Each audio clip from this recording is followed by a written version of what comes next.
Welcome back to Trader UK, Adam here. Today I want to show you the basics of how to place your first order using the Degiro investment platform. I'll show you the different order types that are available to you, as well as the differences between them. So if you are new to investing or new to the platform, then this is the video for you. You'll find links to all the platforms that I use on the channel in the description below, as well as a full playlist dedicated to Degiro on my channel, so don't forget to subscribe. Now here I'm using the desktop version. I'm signed into a custody account type. If your screen looks different at all, it's usually because you're on a phone or a tablet, or possibly using a different account type, but the basics will always be the same. From the home page here, you have a couple of options to open your first order. You can either use the blue button in the top right hand corner, place order, or search for the company here in the top left using the quick search. I tend to use the quick search on the top left. The reason being, if you do click on place order, all it does is bring up a search bar anyway, so you may as well skip that part and do it yourself.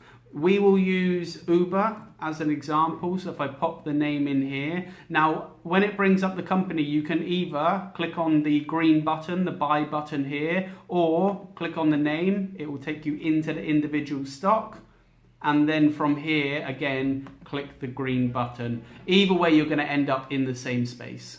Before we go any further here, just know next to the price of Uber here, you've got a green dot and it says BT. So if you hover your cursor over that, it says New York Stock Exchange, BATS US real time. I've mentioned this a few times on the channel. Just be careful here. If you ever get an orange dot, there could be a 10 or 15 minute delay. So it's always worth checking here. Otherwise, if you've got the delay, you may end up placing an order and getting a price that is different to what you were expecting. You're then going to see the option to choose from day order or GTC in the drop down. A day order is valid until the end of the trading day, at which point it's going to cancel itself off if it hasn't already executed or been cancelled by yourself. GTC means good till cancelled. This one will try to execute day after day after day until it either executes or you manually cancel it yourself. You then have the option of 4 different order types to choose from. First of all, a limit order. The limit order allows you to set a maximum price that you're willing to pay for a particular stock. So remember, it's the maximum, so you might get a less than that. For example, if you put an order in and whilst you're putting the order in, the price drops 10% on that stock, they're not just going to execute the trade at the price you set. They'll execute at the best price that they can get there. So it's the absolute maximum you're willing to pay. You can complete the order by filling in the amount, the limit. So we'll put $56 in this case as a limit. We'll want 1 share. However many you want, you can enter in the quantity, and it converts it back to your base currency, in my case, pounds. So that's telling me it's going to cost me £40.33. If you click place order, it's then going to show you a breakdown of the fees associated, so 43 pence for this one. And then if you do click on confirm, then it's actually going to send that order to be executed. I'm going to cancel out because I don't actually want that one. Let's move on now to the market order. So the market order is probably going to be the easiest order that you can place. Some people love it, some people hate this one. I actually use this one a lot. I like it. The benefit is that it's going to execute as quickly as possible. The downside is that you don't really have much control over the price that you're going to get. So if I did send a market order for 1 share now, it's just going to execute at the price that it can get. Now, don't panic that that means you're going to end up paying $150 for this $58 stock. With these very liquid stocks, it's pretty much going to execute instantly, and it's probably going to be a little bit higher or a little bit lower than the price shown on the screen. So don't panic, it's going to be miles away, but be a little bit careful with less liquid stocks that take time to fill the orders, because if the price does move in the meantime, then you're subject to that change there. You just have less control, but if you want to execute a trade quickly, then the market order is a very good option.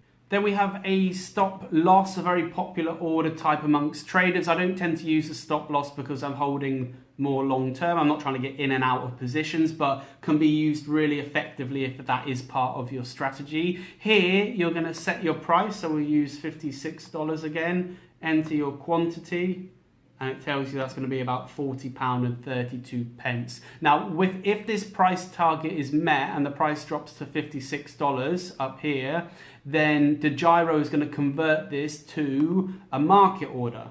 So it's going to execute in the same way. It hits 56 and Degiro sends a market order. Now that means that you might not end up paying exactly 56. It could be a little bit higher, could be a little bit lower. Really what you're saying with this order type is once the price hits $56, send a market order and get it executed at the best price that you can.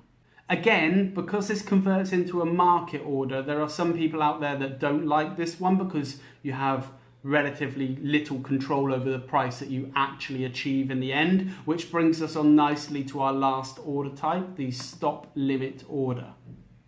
With this order type, you can give yourself a little bit more certainty over the price that you're going to pay. So we can put our stop price in again at 56. So we're telling Degiro, if the price of Uber shares drops to 56, send an order. But this time, send a limit order. And the maximum we're willing to pay is, you can say that 56 or maybe 56.20, whatever it might be. So send an order at 56, but I definitely don't want to pay more than 56.20. That's what we're saying here. Pop your quantity in again, and then it will convert it back to pounds for you. As always, clicking on place order is going to bring up the fee schedule. Click confirm to agree, or cancel in my case to back out of this one. There you have it, the 4 order types available to you. There isn't really a right or wrong, but certainly some of them are more suited to different situations. What I would recommend for your first few orders, maybe try using each of the different order types just to get used to how they work. I hope you found that useful and it helps you place your first order with the platform. Don't forget to subscribe. You'll find a full Degiro playlist on the channel. Feel free to use any of the affiliate links in the description below. Thanks very much for watching. I'll see you next time.